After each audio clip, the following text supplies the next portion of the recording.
오늘 저는 여러분과 함께 믿음의 터전이라는 제목으로 은혜를 나누고자 합니다. 하나님의 성령께서는 야고보를 통해서 야고보서의 믿음에 관한 사항에 이와 같은 격려를 주고 있는 것입니다. 믿음이 무엇이냐? 그냥 무조건하고 눈 감고 두 주먹을 쥐고서 믿습니다로 하면 되는 것이냐? 그렇지가 않다는 것입니다. 믿음에는 그 믿음이 활용할 수 있는 터전이 있어야 된다는 것입니다. 그래서 야고보를 통해서 하나님께서는 설명해서 말씀하시기를, 만일 어떠한 사람이 헐벗어 온몸이 빨갛숭이가 되어서 너에게 찾아왔다면 너희가 그를 보고 덥게 하라, 옷을 입어라, 말을 아무리 해준 걸 무슨 소용이 있겠는가? 그 사람에게 옷을 주어야 그 사람이 더웁지 않겠는가? 혹은 굶주린 사람이 와서 헐벗어 검지려서 갈 바를 모르고 있는데 너 왜 배를 골고 있느냐? 왜 굶주려서 그와 같이 야위어 있느냐? 먹어라, 먹어. 그렇게 아무리 하더라도 양식이 없는 사람에게 먹을 것을 주지 아니하고 왜 굶주렸느냐고 아무리 꾸짖어 보아도 소용이 없다는 것입니다. 이처럼 여러분, 믿음이란 것은 그 믿음이 활용할 수 있는 토대가 건설되어야지, 실천적인 행함이 있고 그를 통해서 믿어야지.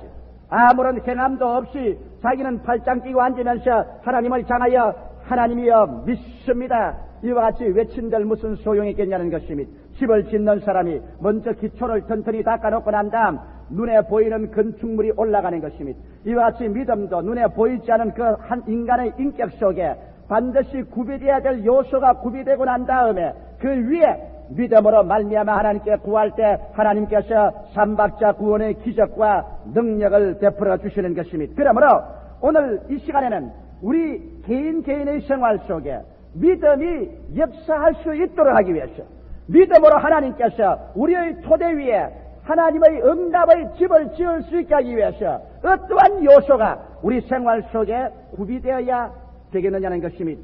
오늘 이것을 우리가 구비시키면 하나님께서 안심하고 우리의 믿음에 응답할 것이요, 이 사항이 구비되지 아니하면 하나님께서 우리가 아무리 믿음으로 기도해도 응답할 수 있는 안심을 얻지 못하실 것입니다.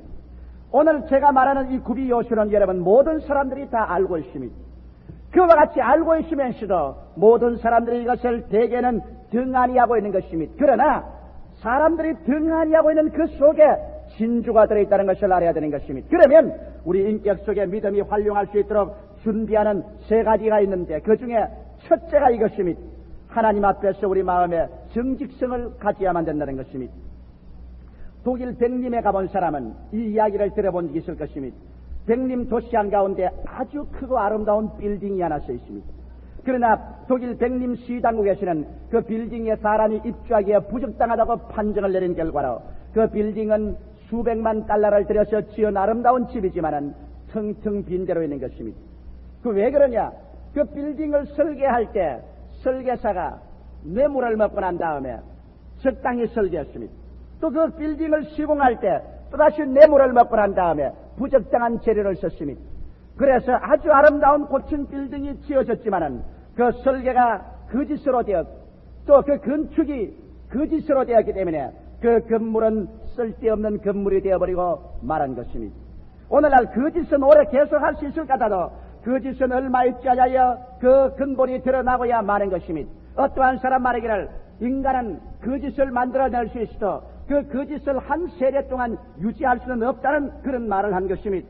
이러므로 사람들은 일시적으로 거짓을 통해서 통하고 흥왕할지 몰라도 그러나 이것이 곧장 그 기초가 드러나고 그 위에 지은 모든 인간의 창조가 흔들려서 무너져버리고 만다는 사실에 관해서 눈이 어두워져 있는 것입니다. 우리 하나님께서는 정직하지 않은 백성들에게 축복을 내리는 법이 없는 것입니다. 현대에 우리가 사는 시대는 산업화 시대인 것입니다. 그러므로 사람들은 가짜 물품을 많이 만들어냅니다. 내가 한번 기억나는 것은 어느 자매님이 내게 와서 기도를 해달라고 합니다. 그래서 왜 기도를 해달라고 했더니 화장품을 만든다고 그래요. 그럼 화장품을 만들면 내가 기도해 주겠다고 하니까 화장품 병을 몇 개를 내놓는데 보니까 인류 화장품 메이커의 상품이 붙어 있습니다. 상표가 붙어 있습니다. 아니, 이 인류 화장품을 당신이 하청을 받아서 만듭니까? 그러니까 개면적이 웃으면서 하는 말이, 목사님, 그런 인류 화장품을 내가 만들 수는 없으나 넷대를 찍어서 붙여가지고서 가짜 화장품을 만들고 있습니다. 그래도 이렇게 해도 먹고 살아야 되니까 목사님 기도 축복 좀 해주십시오. 나무 인류 화장품 메이커의 상표를 붙여서 가짜 화장품을 만드는데 날 보고 축복을 해달라고 할 때 여러분 이것은 하나님을 우롱하는 어리석은 일인 것입니다. 정직한 상품 이외에 어찌 하나님께서 거짓의 상품에 축복을 해서 하나님께서 거짓말쟁이가 될 수 있단 말인 것입니까? 그러나 오늘날 우리 시장에 가면은 거짓 상품들이 범람하고 있습니다. 왜? 거짓을 통해서 일액 청렴을 해보겠다는 것입니다. 그래서 그들은 한 번 팔고 난 다음 그게 속한 사람들이 분개해서 다시는 그 상품을 사지 않으면 망해버리고 마는 것입니다. 우리 한국에도 여러분 제일 처음 무역을 할 때 클레임을 받는 사람이 많이 있었습니다. 내가 아는 사람도 인삼을 수출을 했는데 인삼 위에 것은 아주 좋은 인삼을 넣고 난 다음에 그 다음에 밑에는 곰팡이가 피고 막 뜬 인삼을 갖다 집어넣습니다. 이래가지고서 국제무역에 성공할 줄 알고서 외국으로 보냈었습니다. 그러나 그 인삼이 전부 클레임을 먹어서 창고에 들어가 버리고 말았습니다. 그는 완전히 망해버리고 말았습니다. 그는 망하고 난 다음 내게 와서 신앙상담을 왔습니다. 목사님, 인삼을 수출을 했는데 물론 그 사람들이 와서 주문한 것대로 내가 하기는 했지만은 그러나 중간에 내려가서 다 안 그렇습니까? 솔직히 적당히 했지요. 이것이 이렇게 걸릴 줄은 몰랐습니다. 여러분 한국 사회에서 그와 같은 뇌물을 두고 거짓이 통할지는 몰라도 국제사회에서 그와 같은 것은 통하지 않습니다. 이러므로 한국 상품이 국제적으로 굉장히 지탄을 받은 것은 한국에 와서 실제적인 물건을 보여줄 때는 아주 진실로 멋있는 물건을 보여주었으나 실제로 만들어서 보낼 때는 그만 정직성을 상실하고 거짓으로 보내어서 국제적인 망신을 하는 적이 한두 번이 아닌 것입니다. 제가 작년에 충격적인 말을 들었습니다. 일본에서 복음을 전가하고 난 다음 비행기를 타고 샌프란시스코를 가는데 페남 비행기는 점심때가 되면 그 꼭대기 위에 올라가서 식사를 합니다. 그래서 꼭대기 위에 올라가서 2층 라운지에서 식사를 하는데 내 앞에 아주 국제 신사 한 분이 앉았습니다. 그분은 굉장히 큰 무역업을 하는 사람인데 서로 인사를 소개하고 난 다음에 그 다음에 내가 한국 사람이라 그러니까 이상한 웃음을 웃습니다. 그러고 난 다음 그런 여러 가지 한국 사람에 대한 좋은 말을 많이 해서 내 절치면 기분이 좋아요. 그가 하는 말이 한국 사람들은 손재주가 보통 좋지 않다. 한국 사람의 손재주를 따라갈 사람이 없을 것이다. 그리고 한국 사람들은 부지런하다. 겉면에서 기적적인 경제 부흥을 가져왔다. 그러고 난 다음 군맛이 있었단 말입니다. 뒤에는 밥을 먹다가 말고 나를 자세히 보는 말이 조 목사님이 한국의 지도적인 인물이니까 나는 외국 실업가로서 조 목사님이 한국 사람에게 한 가지 말해줘야 될 것이 있습니다. 한국이 100억 달러의 선을 돌파하기 위해서는 기술만 가지고 안 된다는 것을 알아야 되는 것입니다. 손재주나 기술이나 부지런만 가지고는 100억 달러의 장벽을 뚫고 상승할 수는 없습니다. 그래 내가 그것이 무슨 의미입니까? 그러니까는 말이 아마 선생님은 목사이기 때문에 잘 모르겠지만 우리 사업가들에게는 평이 있습니다. 그 평이 뭐냐면 한국 사람은 거짓말을 잘한다는 것입니다. 국제도덕, 상업도덕에 있어서 기술과 물품만으로 가지고서 장사를 잘해먹고 경제 발전을 하려고 생각하면 그것은 대단히 오해입니다. 국제적인 상품에 있어서는 장구적인 서로 신용으로서 거래를 해야지 신용을 잃어버리는 날에는 그때로부터 시작해서 그 나라의 상품은 안 팔린다는 것을 알아야 되는 것입니다. 그런데 한국과 교제한 사람은 한두 사람 예외 없이 쓰디쓴 체험을 했습니다. 나도 한국과 교제하다가 몇 분 쓰디쓴 체험을 했기 때문에 이제부터는 한국의 물품을 사들이지 않냐고 차라리 물품이 좀 못하더라도 대만과 홍콩제를 나는 사들이고 있습니다. 왜 그러냐? 한국 사람들은 물건을 기한을 지켜주지 않습니다. 그렇게 당부를 해놓아도 국제 도의와 신용을 지키지 않고 기한을 지켜주지 않습니다. 또 기한을 지켜줄 아니라 나아가서 한국 사람은 물품을 자꾸만 속입니다. 현장에서 본 물품하고 우리가 외국에서 붙여온 물건하고 비춰보면 속이고 있습니다. 그러니 한국에 한두 번 교제하고 난 다음에 이러한 일을 당한 사람들의 마음에 접하는 충격은 이만저만이 아닙니다. 그러므로 소소한 소액의 수출은 될지 몰라도 거대한 플란트 같은 수출을 할 때는 이와 같이 기한을 지키지 아니하고 정직성을 상실한 일을 한다면 한국은 100억 달러 수출의 그 장벽을 돌파하기는 대단히 힘들 것입니다. 이것을 한국 민족들이 알아야 될 것입니다. 한국이 중진국 상위국으로 올라가서 선진국에 올라가려면 한국 사람은 기술만 개발하지 말고 정신개혁이 다가와야 될 것입니다. 정신개혁이 다가오지 않은 이상 경제적인 세계 선진국은 되지 않는다는 것을 알아야만 합니다. 내가 쓸데없는 말을 해서 미안합니다. 그 말을 듣고 나니까 아주 먹던 밥맛이 싹 없어지고 말았습니다. 그가 하는 말이 너무 참말이기 때문에 내가 그 말을 듣고 아무 대꾸도 할 수가 없었습니다. 여러분, 우리 한국이 정말 100억 달러 수출의 그 돌파구를 넘어서서 세계 선진 상위기에 올라가려면 정신적인 자원 없이 안 됩니다. 독일의 아르리스트가 말한 것처럼 정신적인 자원 없이 물질적인 부흥은 없다고 말했는데 오늘 구라파의 선진 문명만 우리가 원하지 구라파의 선진 문명의 그 지하수같이 흘러가는 기독교의 정신신앙과 윤리는 우리는 등한히 하고 있는 것입니다. 구라파나 미국의 경제 부흥이 획기적으로 일어난 것은 그들 속에 기독교 신앙의 뼈에 사무치는 윤리가 지하수처럼 흘러가고 있기 때문에 그거로 말미암아 하나님 앞에서 직업을 천직으로 받아들이고 물건을 정직하게 만들고 상도덕을 정직하게 하기 때문에 그들이 오늘날 선진국이 되었다는 사실을 우리는 알아야만 되는 것입니다. 그 치료만 받아들이고 속 알맹이를 우리는 받아들이지 아니하면 안 되는 것입니다. 그 알맹이가 바로 정신적인 정직성에 놓여 있는 것입니다. 나는 그날 비행기 타고 가면서 그날은 내 환란의 날인지 샌프란시스코에 내리니까 날 마중하러 나온 분이 아무도 안 나왔어요. 그래서 택시를 하나 불러 타고 샌프란시스코의 다운타운으로 들어가는데 택시 운전사가 또 한국 사람을 쥐어박습니다. 그날 나는 쥐어박히려고 간 것 같아요. 특 핸들을 잡고서 택시 운전사가 이 유리 미러를 통해서 나를 힐끗 보더니만 자기도 동양에서 일을 오래 했다는 겁니다. 아, 그랬냐 그러니까 하는 말이 뭐냐면 2차 대전이 끝나고 난 다음 폐허의 잿더미에서 미국의 도움을 받아 일본이 일어나는 것을 보았는데 자기가 그때 일본에서 물자를 수송하면서 있었답니다. 그런데 하는 말이 과연 일본은 도와줄 맛이 납디다 그러거든요. 왜 일본 사람들은 그 폐허의 잿더미 위에서도 그렇게 정직할 수가 없더라. 정직해서 그 폐허의 잿더미 위에서도 우산 하나 놔둬도 누가 집어가는 사람이 없고 신발 하나 갖다 넣어도 집어가는 사람이 없더라. 그러고 난 다음 아주 깨끗한 민족이 되어서 아주 깨끗하더라. 미국이 일본을 도와주어서 세계 선진 대열에 들어오도록 도와준 것은 참 잘한 일이다.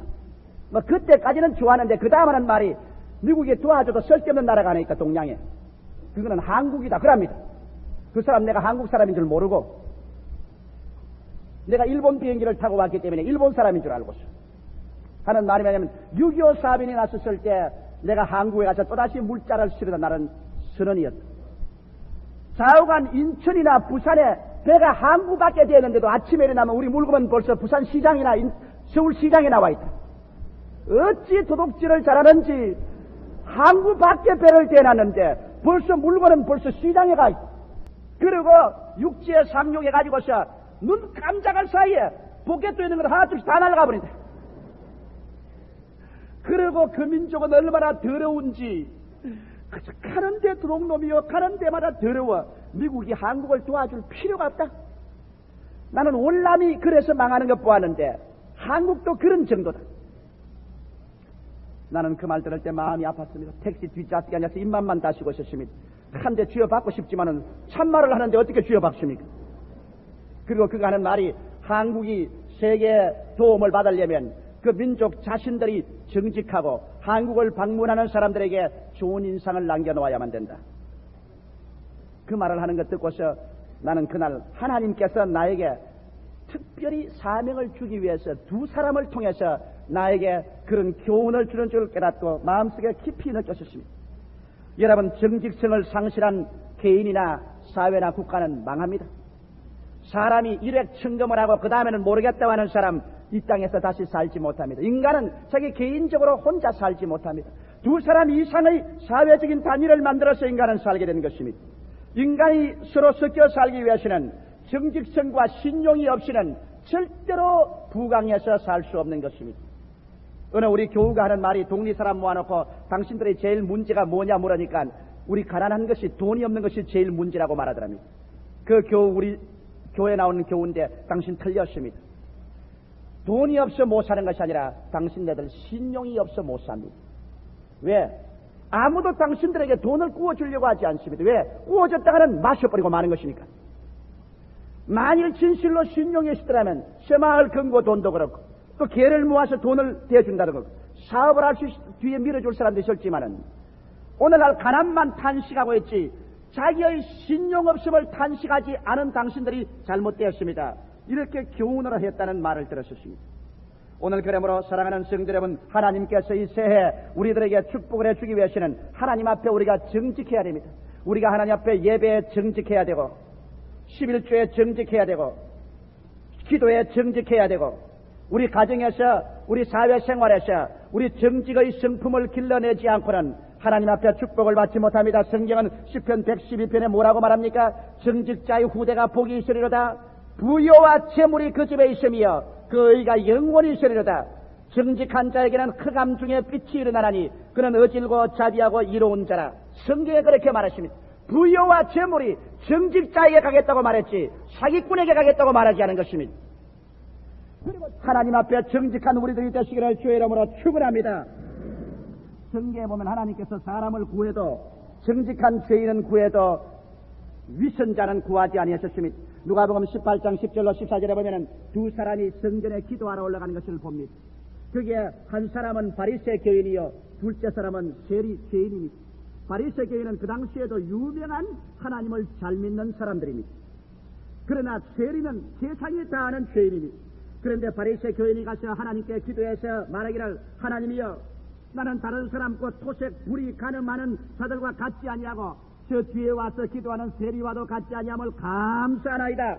나는 일에 2번씩 금식하고 이야 보통이 아닙니다. 일주일에 2번 금식하다니 거의 굶어서 살잖아요. 일에 2번 금식하고 또 소득의 11조를 드리나이다. 그리고 자기 자랑을 했습니다. 그러나 성경에 보니까 세리는 하나님께 멀리 서서 감히 눈을 들어 하늘을 우러러 보지도 못하고 가슴을 치며 가로되 하나님이여 나는 죄인이로소이다. 성경은 말하기를 내가 너에게 이르노니 이 사람이 저 바리새 교인보다 의롭다 하심을 입고 집에 돌아갔다고 말한 것입니다. 이 세상에 의인은 한 사람 없습니다. 의인은 없나니 한 사람도 없다. 모든 사람이 죄를 범하였으니 하나님의 영광에 이르지 못한다고 말했습니다. 바리새 교인은 와서 정직한 죄인이 아니었습니다. 자기 아무리 생명을 해도 인간이 하나님 앞에 어떻게 이롭고 자랑할 수 있습니까?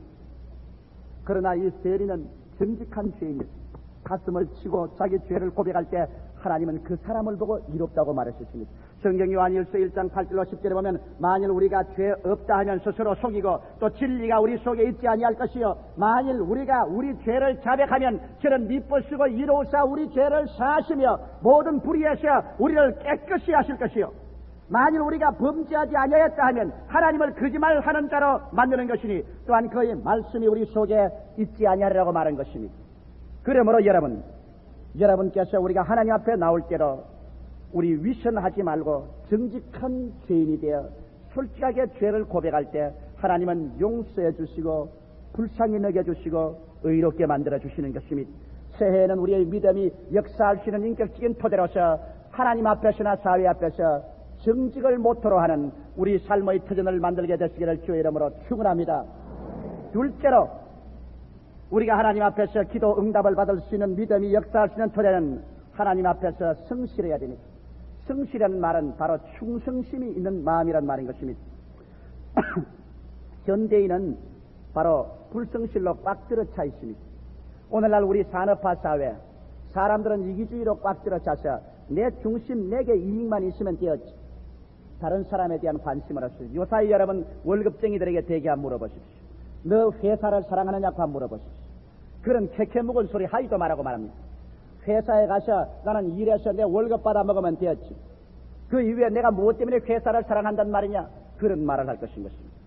오늘날 성실성이 상실된 세대 위에 우리는 살고 있는 것입니다. 그러나 실상은 여러분 성실성이 없을 때 그 개인과 민족은 축복을 받지 못합니다. 달란트의 비유를 여러분 들어보십시오. 예수께서 말씀하기를 한 주인이 멀리 타국에 갈 때 종 3사람 불러서 한 사람에게는 1달란트, 다른 사람에게는 2달란트, 또 다른 사람에게는 5달란트를 맡겼습니다. 그리고 한참 만에 주인이 돌아와서 종들을 불러서 계산할 때 이 5달란트 받은 종이 와서 말하기를 주인이여, 주인께서 5달란트 준 것을 가지고 내가 열심히 일을 해서 10달란트를 만들었나이. 주인이 너무 기뻐서 말이 착하고 충성된 종아, 착하고 성실한 종아, 적은 것에 충성하였으니 많은 것으로 받으라고 했습니다. 두 번째 사람 와서 주인이여, 주인께서 2달란트 준 것을 가지고 열심히 일을 해서 4달란트로 만들었습니다. 그때 주께서 말하기를 착하고 성실한 종아, 네가 적은 일에 성실해서 선제 큰 일을 받아라. 그 다음 1달란트 받은 사람이 와서 말했습니다. 주인이여, 나는 주인이 심지 않은 데서 거두고 없는 것에서 빼앗는 줄 알았기 때문에 무서워서 이를 감추어 놨다가 1달란트 그대로 가져왔으니 받으십시오. 그럴 때 주인이 말하고 했습니까? 이 악하고 게으른 종아, 그렇다면 내 돈을 은행이라도 넣어서 이자라도 받게 해야 될 건 아니냐? 이 불성실한 종을 바깥 어두운데 묶어서 던져버려라. 거기서 니를 갈며 탄식하며 있으라. 그리고 그 1달란트를 빼앗아가지고서 10달란트 있는 사람에게 주라. 있는 자는 더 받겠고 없는 자는 있는 것까지 빼앗으라고 말한 것입니다. 거기에서 주님께서 맡긴 바 일에 대한 성실도에 대해서 크게 가르치고 있는 것입니다. 오늘날 우리의 일 맡은 책임이 크고 작은 것이 문제가 아닙니다. 내가 맡은 일에 우리가 얼마나 충성스럽고 성실하느냐, 이것이 바로 하나님께서 찾으시는 것입니다. 성경에는 마태복음 5장 41절에 이렇게 말하고 있습니다. 한번 따라 말씀해 주시기 바랍니다. 또 누구든지 너로 오리를 가게 하거든 그 사람과 심리를 동행하고. 이 말씀은 뭡니까? 오리만 가면 되는데 왜 심리 가요? 그 돈만 주면 되는데 왜 속옷까지 주어요? 오른뺨을 대면 되는데 왜 왼뺨까지 대야 돼요? 이것은 이물을 초월한 성실함을 말하는 것입니다. 반드시 이것이 내 이무니까 나는 이것만 하면 된다, 이렇게 생각하면 이것이 바로 성실을 결여한 사람이 되고 만다는 것입니다. 나는 이 실제적인 이야기를 들어봤습니다. 미국의 피츠버그 펜실바니아 주에 그 백화점이 있는데 어느 비 오는 날에 손님이 없으니까 사람들은 다 이리저리 웅겨중기 모여 앉아서 장기를 뜨고 잡담하고 있습니다. 그런데 어떤 노파한 사람이 지나가면서 물건을 구경하고 지나갑니다. 근데 여기 가구점에 점원한 사람이 앉으시는데 그는 자기는 가구점에 앉아서 물건 사러 오는 사람에게 물건만 팔아먹으면 되는 사람입니다. 그런데 할머니가 우두커니 와서 가구점을 쳐다보고 있으니까 문을 열고 나갔습니다. 할머니 들어오십시오. 아니야, 나는 물건 구경하는 거야. 아이고, 구경하더라도 안에 들어와서 따뜻한 데서 구경하십시오. 밖에 비가 오고 춥지 않습니까? 그래 들어와서 좋은 의자에 앉혔습니다. 앉히고 난 다음 가구에 대한 여러 가지 설명을 해주었습니다. 그러나 할머님 끊임없이 하신 말씀이 나 물건 살 것 아니요. 아이고, 안 사도 좋습니다. 우리 물건 부하만 줘도 나는 감사합니다. 그러니까 하는 말이, 내 운전수가 지금 나를 데리러 오는데 비는 오고 해서 내 운전수 기다리니까 차 번호가 몇 번입니까? 그래서 차 번호 말이니까 여기 앉아 계세요. 내가 알아봐 드릴 테니까. 그 점원이 백화점 밖에 몇 번이나 왔다가 들어오고 나갔다가 들어오고 그 운전수가 올 때까지 왔다 갔다 했어요. 그래서 운전수가 오니까 할머니를 모시고 밖에 갖다 줬어요. 다른 사람들이 옆에 앉아가지고 저녁 할 일도 독하기도 없는가 보다. 집 안 먹고 물건도 안 사는데 그 할머니 데리고 말이지 온갖 서비스를 다 한다. 아유, 이랬습니다. 그러나 그 청년은 오리를 가자면 심리를 가고 겉옷을 달라 하면 속옷을 주는 자기 이물을 초월한 성실을 다했습니다. 그리고 다른 뭐 특별한 것을 기대하지 않았습니다. 그러나 할머니가 가면서 자네 명함 한 장 주게나. 그래서 명함을 줬지. 그리고 잊어버렸는데 아이고, 얼마간 지나고 난 다음에 기절 초풍을 할 만한 편지 한 통이 날라왔습니다. 그 편지를 들어보니까 그날 대우를 해준 그 할머니가 누구냐? 미국 연합강철회사 사장인 카네기 씨의 친어머님이십니다. 근데 그 카네기 씨가 스코틀랜드 출신인데 스코틀랜드에 자기가 큰 성을 하나 짓는데 거기에 가구를 갖다 줬는데 전체 가구 주문을 그 어머니가 기어코 고집을 해서 그 청년이 가지고 있는 가구점에서 주문을 하라고 함으로 말미암아 그 전체를 주문하는데 그 주문만 맞을래도 몇백만 달러가 필요해요. 그래서 그 조그마한 가구점이 당장 가구 공장을 짓고서 카네기의 그 새 성곽에 전부 가구를 다 대고 카네기 공장과 회사에 모두 가구 지점 공장이 돼가지고서 일약 가구계의 왕자가 되어버리고 말한 것입니다. 불과 여러분 몇십 분 동안의 그 친절과 성실이 그러와 여금 인생에 생각할 수 없는 꿈을 가져오게 된 것입니다. 우리 한국에도 그런 분이 있잖아요. 지금 세브란스 병원에 의사 일하다가 지금 달라스 텍사스에 가서 큰 농장주가 되어 있는 분. 그분 하루아침에 출근해서 가는데 어느 미국 노신사가 택시 운전사와 바로 세브란스 병원 뜰에서 싸우고 있습니다.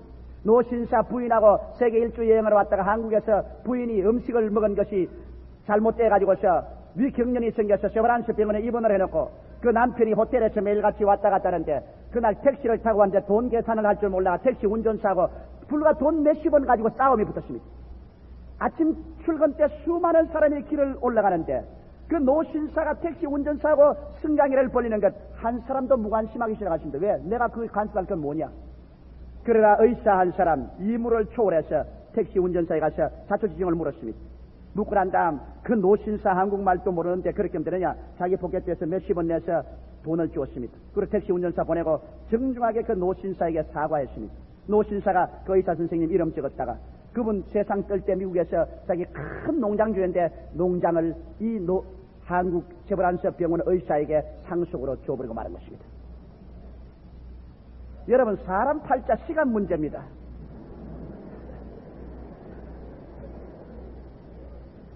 우리 한국 사람 너무 공짜를 바래가지고서 공짜라면 양념물도 먹는다고 합니다. 그러니까 안 된단 말입니다. 적은 일을 맡기는 데서 아주 성실하고 충성을 다해 보십시오. 한 회사에도 가서 여러분 거기에서 축복을 받으려면 주인에게 한번 사표를 내보십시오. 주인이 한사절단으로 자네 없으면 안 된다고 붙잡거들랑 승진하는 줄 아십시오. 왜? 그 회사에 필요한 사람이 되야 됩니다. 그 직장과 그 회사와 자기 일터에 성실을 다함으로 말미암아 저 사람 없이는 안 되겠다는 필요한 사람이 되면 하나님의 축복이 그 위에 벌써 임하여 계신 것입니다. 하나님은 이런 성실한 사람을 주님께서 찾으시는 것입니다. 이러기 때문에 오늘날 우리가 그냥 눈가림만 하고 적당히 해서 구멍만 채우려는 이러한 민족성을 버리고 또 이와 같은 생의 태도를 버리고 내가 무엇을 맡았든지 맡은 일에 12분 충성함으로 말미암아 오리를 가자면 10리를 가는 그 이물을 초월한 성실성을 당함으로 하나님이 기도 응답을 해주되 하나님께서 웃으시고 안심하고 기도 응답을 할 수 있도록 해주시기를 주의 이름으로 축원합니다. 요사이 정말이지 우리 한국 사회에 그저 주인만 없으면 기업주만 없으면 뿌리까지 다 훑어먹어버리고 가버립니다. 이러니 안심하고 무슨 일을 맡길 도리가 없습니다. 이러기 때문에 자기도 못 살고 남도 못 삽니다. 셋째로 우리가 하나님 앞에 기도 응답을 받고 축복을 받기 위해서는 부지런해야 됩니다. 게으르고 난 다음에야 그 사람 아무것도 할 수 없습니다. 은혜 받는 것도 부지런해야 은혜 받지. 여러분 오살리 기도원에 어제 제가 기도하러 가니까 매일 저녁 500~600명의 사람들이 와서 그 추운 데 앉아서 기도를 하고 있습니다. 은혜도 그렇게 고집이 있어야 부지런해야 은혜를 받습니다. 마태복음 7장 7절로 8절에 보면 구하라 그러면 너희에게 주실 것이요 찾으라 그러면 찾을 것이요 문을 두드리라 그러면 너희에게 열릴 것이니 구하는 이마다 얻을 것이요 찾는 이가 찾을 것이요 두드리는 이에게 열릴 것이니라. 이 쉬운 말로 보입니까 여러분? 이거 와서 주님 구하고 그 다음에는 또 내리찾고 그 다음에는 막 문을 두드리고 이렇게 해야 하나님께서 축복을 주겠다는 것입니다. 그러지 않고 와가지고서 하나님 응답을 주옵소서. 별로 시간이 많지 않으니까 주시려면 빨리 주시고 내 바쁘니까 그렇지 않으면 그만 나중에 봅시다. 오늘 이런 식의 기도하는 사람이 많습니다. 그래가지고서야 어떻게 하나님께 은총을 받겠습니까? 성령 세례 받는 것도 죄를 회개하고 주 앞에 기다리며 하나님이여 내게 성령을 주시옵소서 몸부림치며 부르짖어야 되는 것입니다. 오늘날 병 낫기를 원해서 내게 안식이 들어본 사람 내 탄식할 때가 많습니다. 예수의 예자도 모르는 사람을 가족들이 억지로 끌고 와요. 그래 가족 체미 때문에 할 수 없이 내 사무실에 들어오면 내가 손을 놓고 기도를 해주지. 왜냐하면 내가 말합니다. 교회 꼭 오십시오. 주일날 와서 말씀을 듣고 하나님 은총을 받고 계속 주께 부르짖으십시오. 한 번 와서 더 기도받으러 간다면 집에 들어갔어요. 기도받아도 아무 효과도 안 나타나는데 내 교회 마루 가. 그러고 교회 안 옵니다. 안 오면 지답답지 내답답나. 그래도 내가 20년의 목회 생활에 너무 답답했어요. 왜? 하나님께 와서 깨어진 마음으로 하나님께 회개하고 부르짖고 찾지를 아니하고 그저 와서 요사이 무슨 동전탕에서 탕 넣으면 타락하고 나오는 식으로 그렇게 와서 그때 기도하면 착각받고 장년차게 안 나타나면 그로써 끝장을 내는 겁니다. 이와 같이 끈기 없는 삶을 사는 사람치고 하나님의 은혜도 받지 못하고 아무 일에도 성공하지 못합니다. 내게 많은 교육자들이 찾아와서 교육의 비결을 묻습니다. 어떻게 하면 순복음 중앙같이 1년에 10,000명씩 교인이 늘어가고 하나님의 기적이 일어나느냐. 거기에 대한 무슨 요렇게 다이아를 들려서 차가닥하고 맞아 들어가는 기술을 가르쳐달라고 합니다. 답답한 일입니다. 내가 늘 하는 말은 교육에는 기술이 없다. 사람들을 주께로 인도하는데 무슨 기술이 있느냐. 기술이 있다면 그것은 나중에 따라올 일이지. 많은 사람을 주께로 인도하려면 다른 사람보다 많이 기도해야 된다. 다른 사람보다 많이 공부해야 된다. 다른 사람보다 많이 신방해야 된다. 다른 사람보다 많이 카운셀링 해야 된다. 그래서 다른 사람 잘 때 자지 않고 다른 사람 먹을 때 먹지 않냐고 다른 사람 놀 때 안 놀고 그것이 바로 기술이다. 그 이외에 다른 기술은 없다. 부지런하지 않고 여러분 어떤 면에도 기술을 가지고서 제조를 부려서 성공하려는 사람은 어리석은 사람인 것입니다. 이러므로 여러분 오늘날 세상의 부란 뭡니까? 부란 자연자원의 노동을 보태야 부가 되어 나오는 겁니다. 자연자원 가만 바라보고 쳐다보고 있다고 누가 부가 됩니까? 그러므로 노동이란 바로 부지런한 것을 말하는 것입니다. 제가 한번 구라파에서 복음 전도하다가 대단히 부끄러움을 당한 적이 있습니다. 왜? 스웨덴에 가니까 한국 고아가 3,000명이나 있어요. 3,000명. 그러니 내가 무슨 말을 합니까? 만나는 사람마다 말을 해요. 왜 한국 사람들은 고아를 3,000명이나 스웨덴에 보내놨습니까? 이것은 한국이 얼마나 헐벗고 굶주린 표시가 아닙니까? 그래서 한국 안 굶주린다고. 그러니까 그러면 한국이 도덕적으로 얼마나 문란하게 사생자가 이렇게 많이 생겨가지고서 3,000명 고아를 보냈습니까? 나는 외국에 고아 수출하는 건 이제 동의하지 않습니다. 고아를 많이 갖다 놓고 난 다음에 여러분 그것이 아무리 우리 대한민국을 잘 산다고 해도 고아들이 못 산다는 증거를 내었어요. 아무리 대한민국이 동방예의지구라 해도 음란하고 방탕한 사상자가 많은 나라라고 낙인을 찍어버리고 마는 것입니다. 내가 할 말이 없어요. 그러면서 그때 묻는 말이 이 말입니다. 한국에 눈이 옵니까? 그래서 눈이 오고 말고 많이 옵니까? 많이 오지. 그럼 왜 못 삽니까? 그럽니다. 눈하고 못 사는 거하고 무슨 관계가 있느니까 목사님 지도를 펼쳐놓고 위도를 한번 보십시오. 위도상에 긴 겨울과 추운 겨울과 눈이 오는 밑에서 사는 민족치고 선진국이 안 된 민족이 어디 있습니까? 저 위도상에 저 낮에 너무 뜨겁고 태양이 자결해서 더워서 게으른 민족은 못 살지 추운 민족이 왜 부지런한 민족이 못 삽니까? 그 말에 나는 조상 탓이라고 말했지. 다른 말 할 수가 없으니까. 여러분 오늘날 세계 선진국들 보십시오. 북구라파 같은 데 가면 자원도 없어요. 아무 자원도 없어요. 그리고 우리 한국보다 더 춥고 못한 환경이 나쁩니다. 그런데 왜 인류 선진국이 됐습니까? 그들이 선진국이 된 게 하나도 없습니다. 니를 깨물고 일했기 때문에. 과연 구라파나 미국 사람에게 하나 배워야 될 것이 그 사람들 일하면 죽을 줄 모르고 일합니다. 여러분 저 레스토랑 같은 데서 일하는 사람들 여러분 그 일할 때 자기 땀 닦을 시간도 없이 일합니다. 우리 한국 사람들 일하다가 친구가 오면은 일도 안 해놓고 난 다음 친구하고 가져서 저 밑에 타마에 가서 30분 1시간씩 이야기하고 올라옵니다. 외국에서 그렇게 하다가 당장 그날로 모가집니다. 눈에 불이 번쩍 나게 일을 합니다. 뼈가 부러지도록 일을 합니다. 그랬기 때문에 그 자원도 없는 나라들이 오늘날 선진국이 되고 있는 것입니다. 성경은 일하기 싫어하는 사람은 먹지 말라고 말하셨습니다. 게으른 자여 개미에게 가서 배우라고 말하셨습니다. 이러므로 우리가 뼈가 부러지도록 결심을 하고 무엇인지 열심으로 이리 뛰고 저리 뛰다가 보면 살 길이 생겨요. 아 그래도 목사님 성경에 하면 기도만 하면 된다 그러는데 여러분 성경에 기도하는데 조건이 있어요. 무엇을 먹을까 무엇을 입을까 무엇을 마실까 염려하지 말라고 했는데요. 염려하지 말라고 그랬지. 그러나 누구에게? 공중에 나는 새를 보라. 성경에 여러분 가지에 앉아서 조는 새를 보라 그렇게 말했습니까? 공중에 나는 새를 보라. 새가 팔팔 날자니까 이거 밭에 밭 가는 데도 있는가 찾아 날아가야 되고 어디 방앗간도 있는가 싶어서 날아가야 되고 어느 집에서 또 쌀이나 정문에 좀 던져놓는가 찾아 날아다녀야 되고 날아다녀야 돼요. 공중에 나는 새를 보라고 말했지 가지에 앉아서 조는 새를 보라고 말 안 했습니다. 부지런히 날아다녀야 먹을 것 생겨요. 부지런히 뛰고 일해야 그래야 하나님의 축복이 내려오시는 기반이 잡히는 것입니다. 성경에는 잠언서 10장 4절에 손을 게으르게 놀리는 자는 가난하게 되고 손이 부지런한 자는 부하게 되느니라. 잠언서 13장 4절에 게으른 자는 마음으로 원하여도 얻지 못하나 부지런한 자의 마음은 풍성함을 얻느니라고 말한 것입니다. 왜 제가 오늘 이 가장 평범한 말을 합니까? 정직하라, 성실하라, 근면하라, 누구든지 다 아는 말입니다. 그러나 누구든지 다 알면서 이것을 실천하지 않습니다.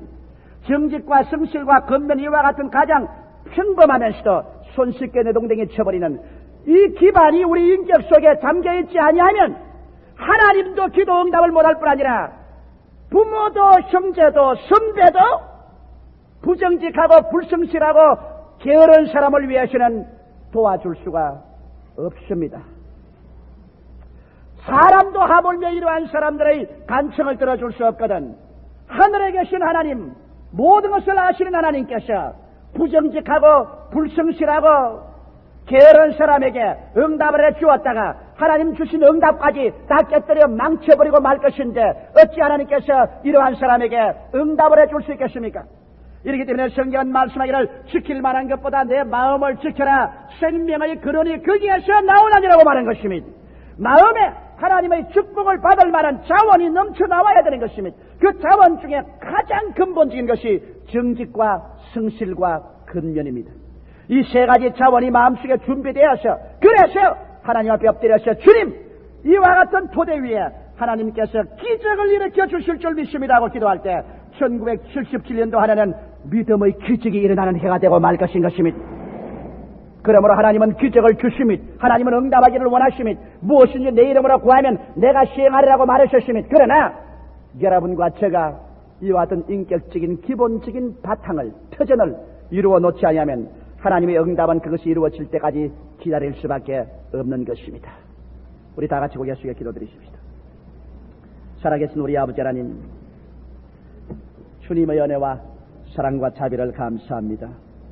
하나님께서 우리를 사랑하시고 한 사람도 멸망하지 않고 영생에 들어가기 위해서 우리 주 예수를 보내시사 우리 죄와 불의와 추악과 저주와 절망과 죽음을 대신 짊어지게 하시사 다 십자가에 피 흘려 청산하시고 부활하심으로 구원을 이루어 놓은 것 감사합니다. 이제 누구든지 저를 믿으면 멸망하지 않고 영생을 얻습니다. 그러나 아버지, 축복은 정직과 성실과 근면의 바탕 위에 하나님께서 축복의 응답을 주시는 것을 알고 있사옵나이다. 이러므로 요행을 바라는 우리들 되지 말게 하여 주시옵소서. 행함이 없는 믿음은 죽은 믿음이라고 말했는데 정직과 성실과 근면의 행함이 없는 것은 죽은 믿음이 된다는 것을 알게 하여 주시옵소서. 우리 아버지여, 참 산 믿음을 가지고 주님께 나와서 기도하고 구할 수 있는 우리들 되게 하여 주시옵소서. 예수님 이름 받들어 기도드리옵나이다. 아멘. 잠시 동안 고개 숙이시기 바랍니다. 오늘 이 시간 제2부 예배 참석한 여러분 중에서 하나님 은총을 받고 금세 안심 내세 복락을 얻기를 원하시는 분이 있을 것입니다. 우리가 하나님 앞에서 우리 인생을 돌이키고 그리스도의 보혈로 우리 죄를 씻고 그리스도를 구주로 모시면 하나님이 우리 아버지가 되시고 우리 삶의 일체의 영원한 자원이 되어 주십니다. 그리고 우리가 성실, 정직, 근면을 가지고 하나님께 기도하고 나가면 사람이 알 수 없는 하나님의 기적이 우리 가운데 일어납니다. 하나님의 문을 열어놓으면 닫을 자고 닫아놓으면 열 자도 없습니다. 오늘 이 시간에 여러분 운명을 새롭게 하지 않겠습니까? 우리 하나님은 이 땅에 살 때 벌써 주님 은총과 축복을 주시고 영생까지 이끌어 주십니다. 나는 아직 예수를 믿지 않습니다. 내 마음대로 살았으나 오늘 주 예수를 믿고 나도 올바른 사람이 되어서 주님과 함께 살다가 천국까지 들어가기를 원합니다 하시는 분은 제가 위에서 기도해드리겠습니다. 그런 사람은 일어나 주시기 바랍니다. 어느 곳에 있어도 좋습니다. 오늘 일어나서 나도 예수를 구주로 모시고 나도 인생을 새롭게 해서 하나님의 축복을 받아 새 사람이 되어 승리로 이 한 해를 살겠다고 하시는 분은 오늘 결정을 내리십시오. 이와 같은 것이 여러분에게 일생을 변화시키는 기원이 되고 기점이 됩니다. 수많은 사람들이 오늘 이 시간에 결정을 내린 것을 감사합니다. 텔레비전에 계신 여러분 중에도 결정을 내리십시오. 제가 모니터를 통해서 여러분 앉아있는 것을 지금 내 강단에서 보고 있습니다. 이 시간에 일어나신 여러분을 제가 주께로 인도해드리겠습니다. 성경은 사람이 마음에 믿어 의에 이르고 입으로 시인하면 구원에 이른다고 했습니다. 여러분이 믿기 때문에 일어나셨습니다. 이제 입으로 신앙 고백을 할 때 여러분의 죄는 사함받고 주님께서 여러분 속에 들어오고 여러분 생에는 변화를 받게 되는 것입니다. 이 기도를 성실하게 따라해 주시기 바랍니다. 사랑하시는 예수님, 저는 죄인입니다. 어디에서 와서 무엇 때문에 살며 어디로 가는지 알지 못하고 방황했습니다. 이 시간에 제 죄를 자백합니다.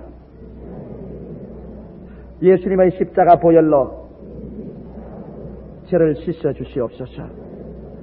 저를 위하여 죽으시고 저를 위하여 부활하신 예수 그리스도를 내 구주로 모셔드립니다. 사랑하시는 예수님, 저를 용서하시고 씻으시고 구원하여 주시옵소서. 지금부터 천국 갈 때까지 주님과 함께 살겠습니다. 저를 구원해 주시니 감사합니다. 예수님 이름으로 기도하옵나이다. 아멘.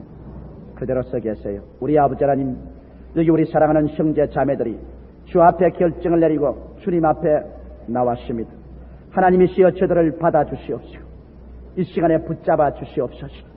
주님, 이 시간에 용서하시고 구원해 주신 아버지, 이 땅에서 하나님의 은총과 축복을 받고 또 주의 나라에 설 때 나고자 없게 되게 하여 주시옵소서. 예수님 이름으로 축복하고 기도드리옵나이다. 아멘. 잠시 그대로 서 계시기 바랍니다. 이 시간에 우리 집사님들께서 여러분에게 결심 카드를 전달해 드리겠습니다. 여러분은 이제 오늘 처음으로 예수를 믿게 되고 하나님의 자녀로 태어나셨습니다.